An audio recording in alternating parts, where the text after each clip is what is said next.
हर हर महादेव। आप सभी को अहोई अष्टमी की ढेर सारी शुभकामनाएं। अहोई अष्टमी का व्रत आज रखा जाएगा।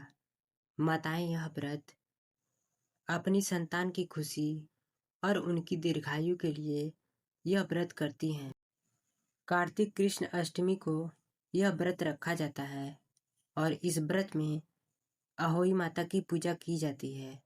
साथ ही पूजा में अहोई अष्टमी की व्रत कथा का पाठ किया जाता है।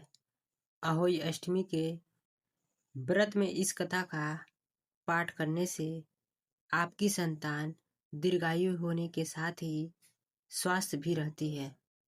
एक साहूकार था जिसके 7 बेटे और 7 बहुएं थीं।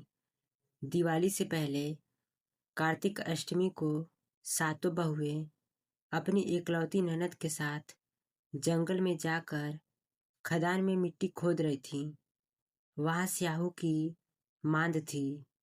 मिट्टी खोदते समय ननद के हाथ से स्याहू का बच्चा मर गया।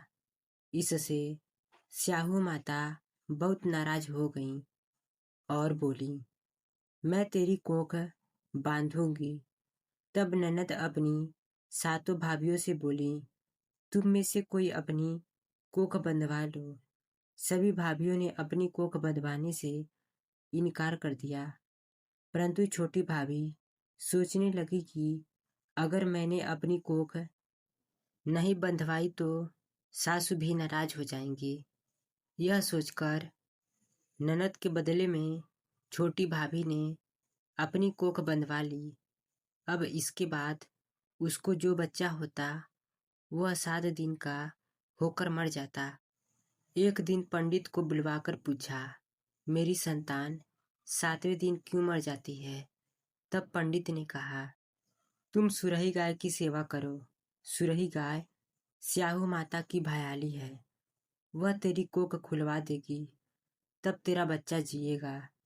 अब वह बहुत जल्दी उठकर चुपचाप सुरही गाय के नीचे साफ सफाई कर आती। सुरही गाय ने सोचा, रोज उठकर कौन मेरी सेवा कर रहा है, सो आज देखूंगी। गौ माता खूब सवेरे उठी।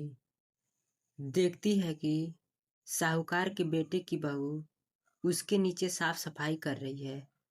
गौ माता उससे बोली, क्या मांगती है? साहूकार की बहू बोली, स्याहू माता तुम्हारी भयाली है और उसने मेरी कोख बांध रखी है, सो मेरी कोख खुलवा दो। गौ माता ने कहा, अच्छा ठीक है। अब तो गौ माता समुद्र पार कर साहूकार की बहू को अपनी भयाली के पास लेकर चल पड़ी। रास्ते में कड़ी धूप थी, सो वह दोनों पेड़ के नीचे बैठ गईं। थोड़ी देर में एक सांप आया। उसी पेड़ पर गरुड़ पंखनी का एक बच्चा था। सांप उसको डसने लगा।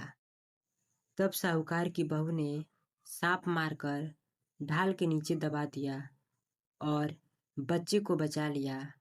थोड़ी देर में गरुड़ पंखनी आई तो यहाँ खून देखकर साहूकार की बहू को चोंच मारने लगी। तब साहूकार की बहू बोली, मैंने तेरे बच्चे को नहीं मारा, बल्कि सांप तेरे बच्चे के करीब आ रहा था। मैंने तो उससे तेरे बच्चे की रक्षा की है।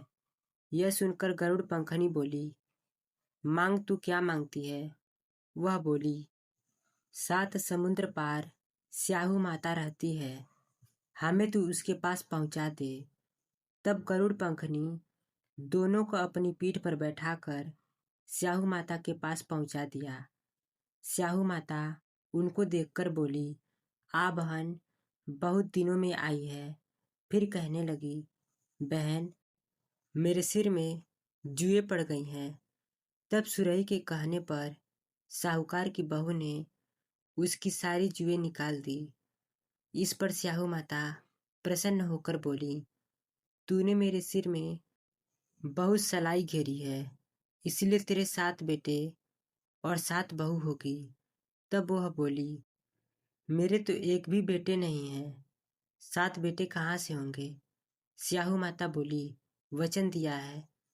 यह साहूकार की बहू बोली, मेरी कोख तो तुम्हारे पास बंद पड़ी है। यह सुन स्याहू माता बोली, तूने मुझे ठग लिया। जा, तेरे घर पर तुझे 7 बहुएं मिलेंगी। तू जाकर उजमन करियो, 7 अहोई बनाकर 7 कढ़ाई करियो। वह लौटकर घर आई तो वहां देखा कि 7 बेटे 7 बहू बैठे हैं। वह खुश हो गई। अहोई का अर्थ एक यह भी होता है, अनहोनी को होनी बनाना और किसी अप्रिय अनहोनी से बचना। तो यह थी अहोई अष्टमी व्रत की कथा।